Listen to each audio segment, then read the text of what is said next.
¿Qué tal? Muy buenas noches. Yo soy Genaro Lozano y esto es Punto y Contrapunto ya de viernes. Seguimos en veda electoral en el caso de México y por ello retomamos y damos un repaso por los temas del mundo en este Punto y Contrapunto de viernes.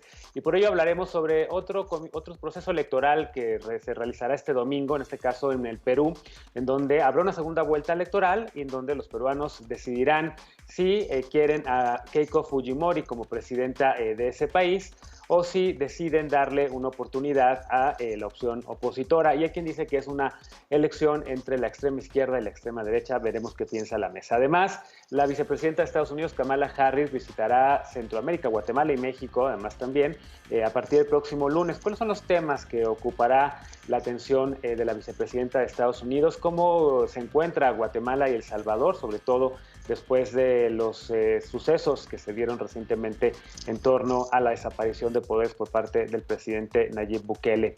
Además, en Colombia, el presidente Iván Duque trató de impulsar una reforma fiscal para tratar de sacar dinero por los efectos de la COVID-19, pero esta apuesta por hacer una reforma impositiva, pues prácticamente sacó a miles de personas a la calle en varias revueltas sociales. Quédate con nosotros, que esos temas vamos a estar discutiendo esta noche de Punto y Contrapunto de viernes.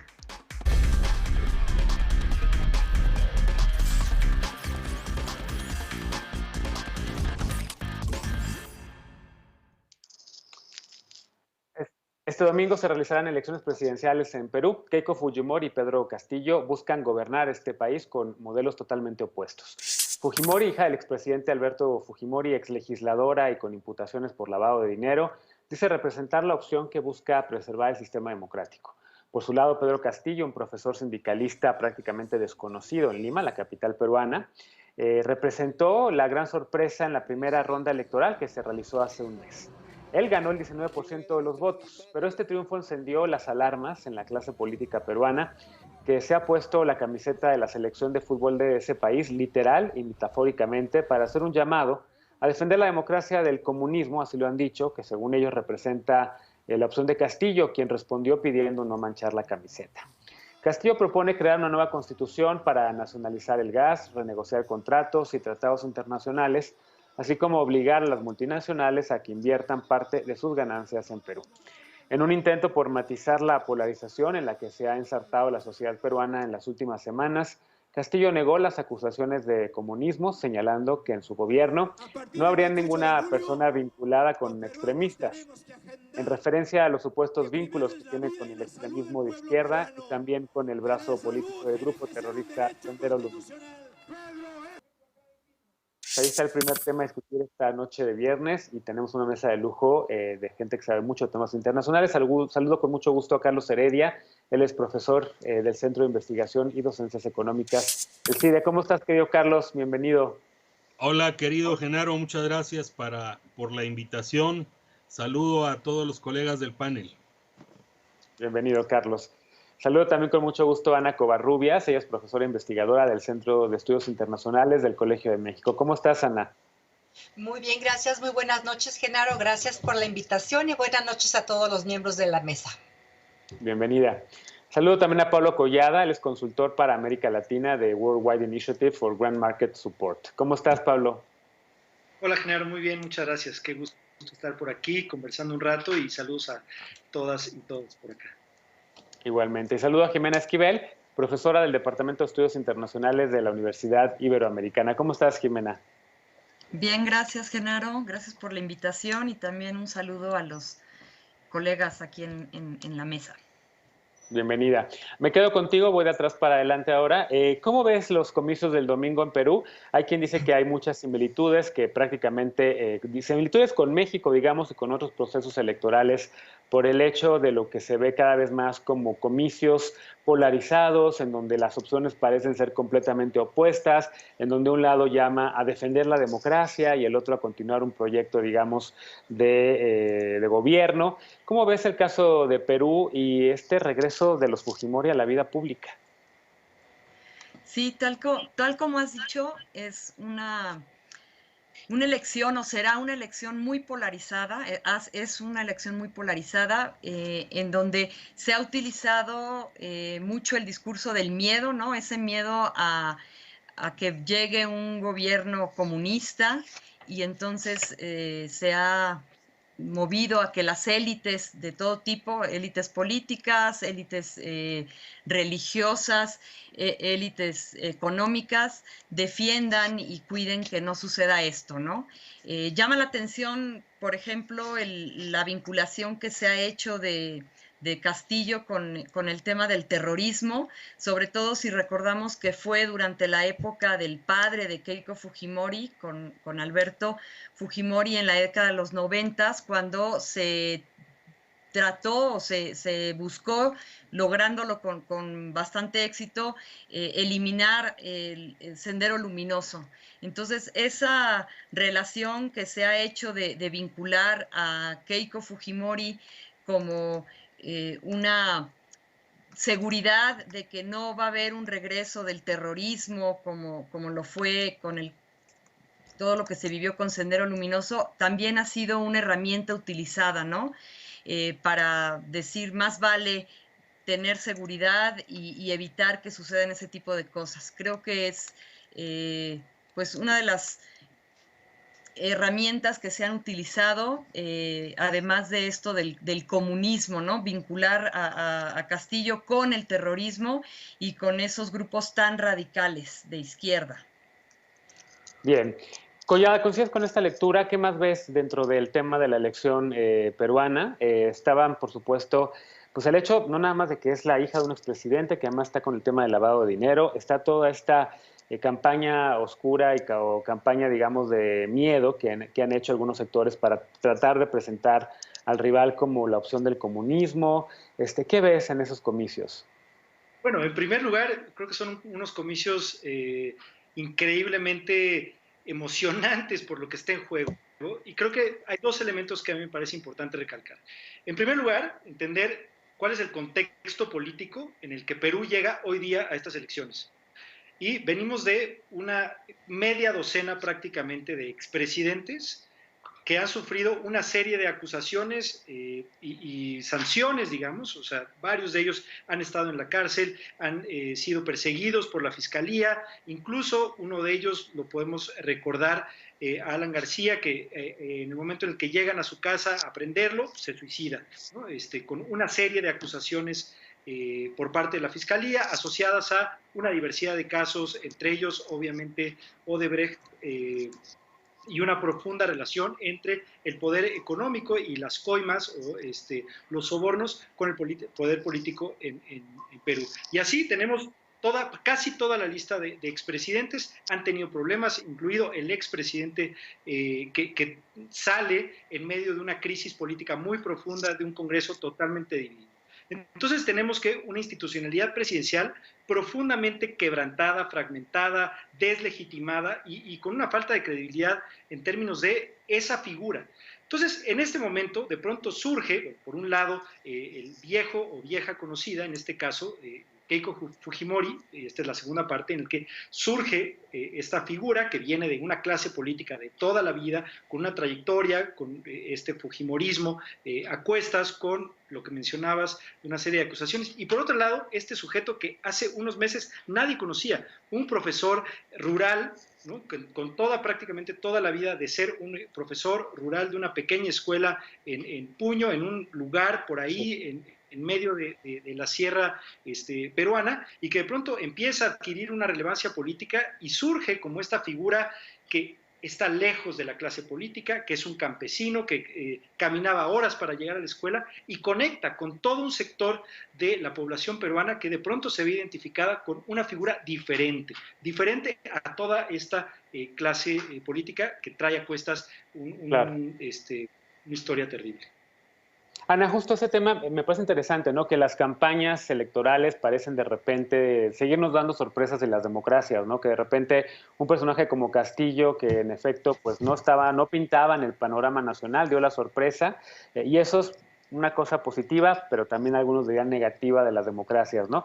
Finalmente nada está cantado, los resultados de un proceso democrático son inciertos, no sabemos cómo va a ser el voto de la gente, lo único que tiene que haber es certeza en el proceso, ¿no? Que se cuenten bien los votos, que haya un resultado que todo el mundo pueda confiar, pero la verdad es que es una de las magias de la democracia que ocurran de repente estos sucesos de candidaturas extraordinarias. ¿Qué más ves en Perú? Y no sé si coincidas también con esta lectura. Sí, por supuesto que sí, Genaro, y creo que, bueno, lo más importante ya se ha dicho, ¿no? Como tú bien lo dices, creo que lo que estamos viendo es todavía una viabilidad democrática que funciona hasta cierto punto, digámoslo, de manera electoral. Quizás sin la democracia Pedro Castillo no hubiese surgido como ha surgido, posiblemente gane, no lo sabemos, ¿no?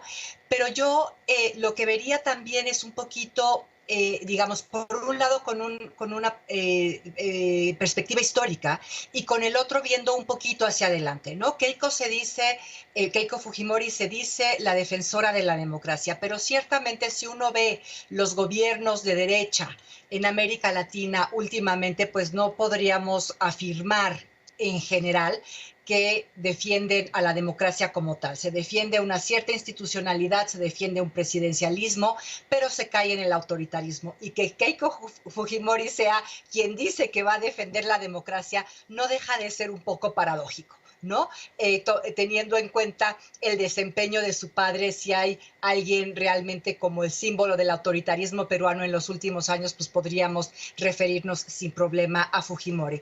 Y por otro lado, bueno, tampoco es cierto que una izquierda como tal nos garantice eso, ¿no? Sobre todo porque no sabemos bien a bien qué es lo que va a suceder. Yo sería un poco cautelosa y diría, bueno, lo que tenemos aquí es en juego dos modelos que conocemos bien, un modelo mucho más estatista, donde el Estado tiene un papel mucho más importante, donde una inserción regional e internacional no es la que el neoliberalismo pretendía, y por otro lado sí ese modelo que es un poco más neoliberal, que tiene otro tipo de grupos de apoyo en el Perú y en otros lugares de América Latina, no nada más en el Perú, pero que realmente no podemos saber si gana uno o gana otro.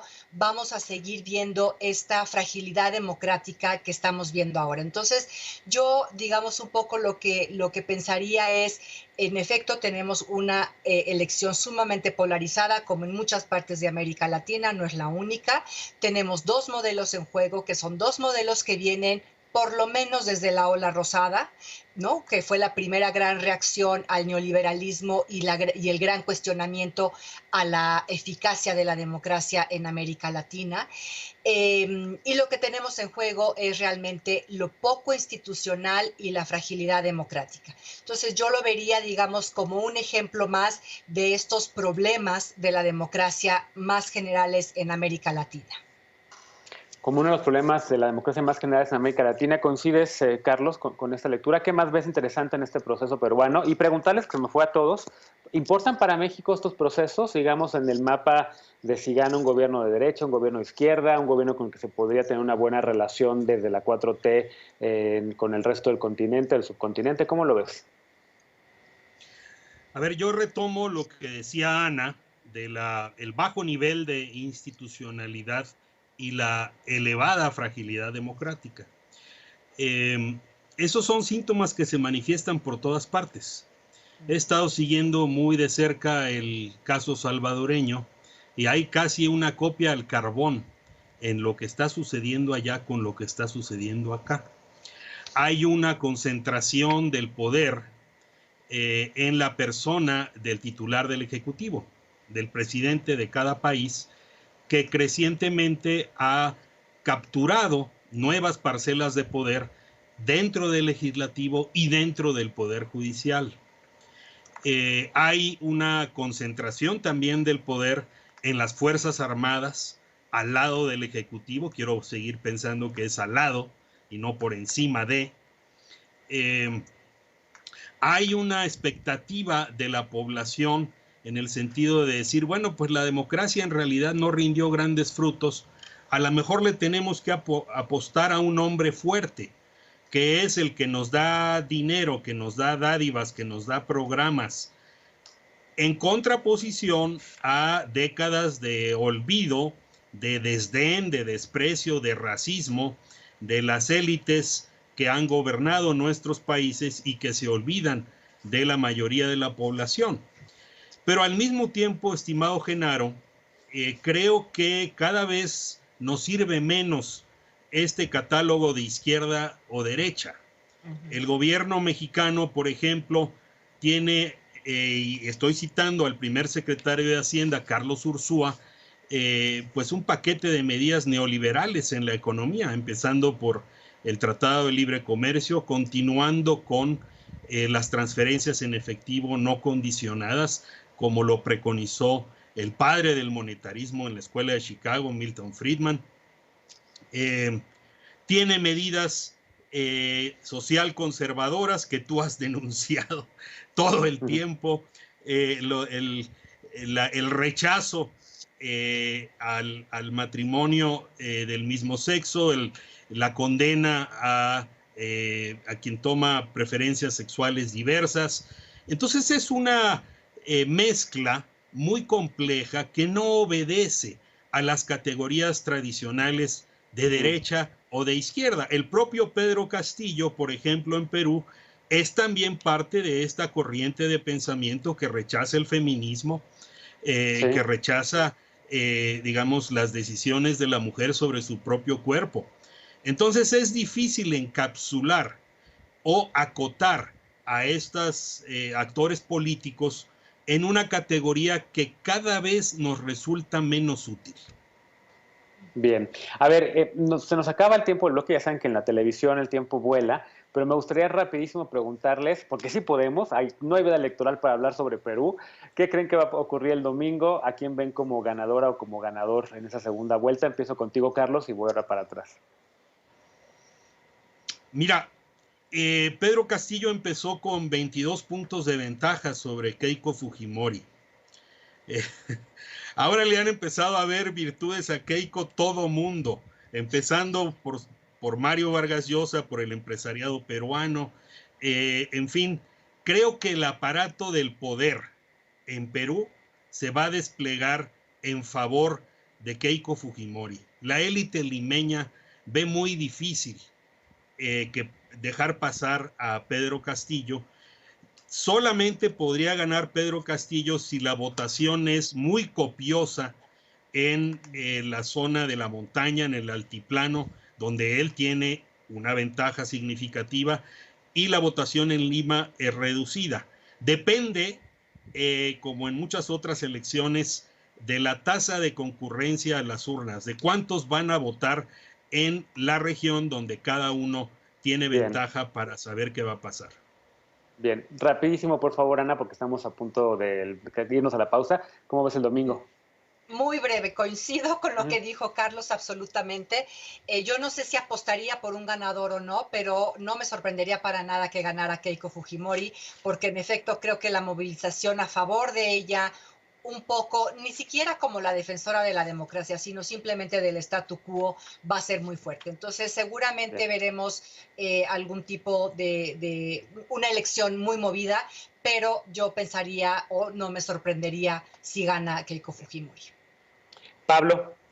Yo creo que, digo, en la misma lectura, más bien yo iría por el sentido opuesto. O sea, yo diría que claramente hemos visto que todo el poder, ¿no?, y el status quo está a favor, ya, así que aunque sea malo por conocido, mejor, nos vamos con Keiko Fujimori. Sin embargo, y ahí están todas las apuestas del poder. Sin embargo, yo creo que lo que hemos visto respecto a muchas otras elecciones en América Latina es que está dejando de ser tan fuerte este peso del status quo y la gente está saliendo a votar. Yo creo que va a ganar Pedro Castillo y va a ser una sorpresa para todas y todos, y obviamente para las mismas encuestadoras que están ahí manejando las elecciones.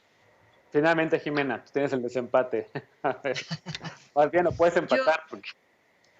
Yo igualmente me inclino, como dice Pablo, en el triunfo de Pedro Castillo. Creo que efectivamente todas las élites y todo el aparato estará volcado para evitar que gane Pedro Castillo o más bien para que sea Keiko la triunfadora, pero yo creo que es tal el hartazgo de la sociedad y de la gente en general que le van a dar la oportunidad, sobre todo, como decía Carlos, si hay una votación copiosa, no en Lima, sino en las otras partes del Perú.